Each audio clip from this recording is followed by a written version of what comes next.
How do I see myself? I'm a Latino. A Latina Tejana. American Cuban. Soy puertorriqueña. An American citizen. Politicians talk a lot about winning the Hispanic vote.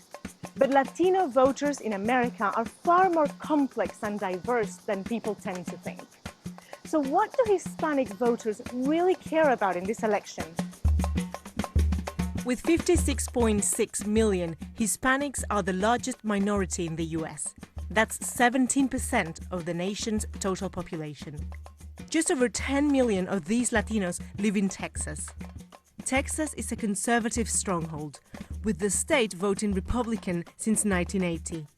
But as a border state with a population of over 10 million Latinos, many Hispanic families see Trump's stance on immigration as a direct threat. If you want to understand the Latino vote, we have to start here, with the Mexican community. In fact, that's where Donald Trump started his campaign. They're bringing drugs, they're bringing crime, they're rapists. He might have been referring to Mexicans specifically, but a lot of Hispanic voters don't see it that way. I just can't see that somebody that has that kind of disdain for our people could want to represent us. It's not just Mexicans, I don't think that he's targeting. It's anybody that's not his skin color. It is ridiculous. We're a part of this community and country as much as anybody else. So, I'm sorry, I'm voting blue. Latino campaign groups say this election has led to an increased interest in getting citizenship, specifically to vote against Trump. Applications are up 8% in the US since the last election. Jonathan Biso, who came from Peru 20 years ago, was compelled to apply after hearing Trump's comments on Mexican immigrants. When you generalize, you're attacking everybody, and I felt attacked. If Trump gets elected, I don't know how people will react. Panic? Is he going to deport, separate families that might be in the process of becoming legal? His notions are not concrete. How long is it going to take for those things to take place? But immigration is only one part of the puzzle in Texas. It's the 11th most religious US state, and the majority of Latinos, 55%, identify as Catholics. Dorothy Olmos is third-generation Mexican and runs a radio station dedicated to Tejano music. Her religious beliefs have inextricably aligned her with the Republican Party. The Democratic Party went too far left.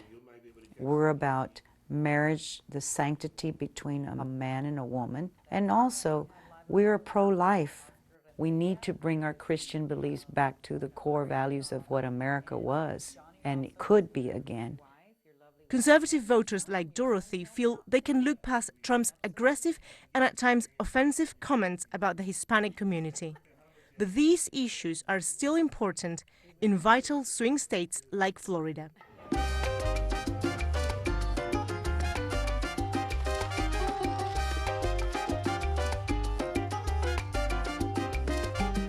If you want to win in Florida, there's one essential component: the Hispanic vote. Many refer to Miami as the capital of Latin America, but Cubans are the ones who have defined this city. Here in Little Havana, for example, you don't order a coffee, you ask for a cafecito. Cubans make up a third of the Latino population in Florida and have traditionally voted Republican, something that is hard to miss here in Little Havana. I'm for Trump. I'm gonna vote for Trump. If I was gonna elect a husband or a boyfriend, maybe I wouldn't vote for him, but I'm voting for the future, not for the past. But as younger generations of Cuban Americans start to vote, this allegiance is looking less certain. My parents are entitled to their opinion. I don't have to defend Donald Trump. The Cubans feel more comfortable with the Republican because the Republican is a conservative party, far away from the communism, the liberal ideas, the state control. Democrats like the big government. Donald Trump has not really laid out a cohesive vision for this country. I'm a registered independent. Governor Johnson from the Libertarian candidacy, he doesn't think we should be the policemen of the world, and neither do I. The new generation of Cuban Americans see the world through much more liberal eyes, or don't see the world through the prism of Cuba. This shift has contributed towards an increase in Democratic registration among Hispanic voters in Florida. But it's also because of a new voting bloc in the Sunshine State.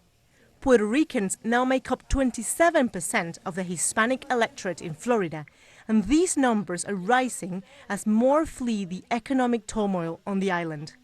Unlike Cubans, they tend to turn out for the Democrats.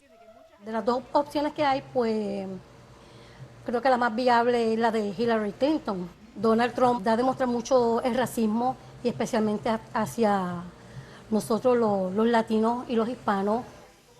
La mayoría de las clientas que vienen a mi salón van a ir a votar. Hace muchos años que eso no existía.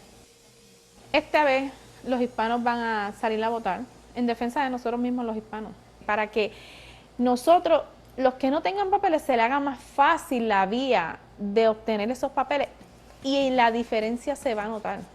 Trump no salga con la de él, de pisotearnos. Florida would be a big prize for both candidates, and early voting is showing that Hillary is already gaining an advantage over Trump with Hispanic voters. But even with these early indicators, the state is going to be close. If Latinos turn out to vote in larger numbers than in previous elections, they could be the deciding factor.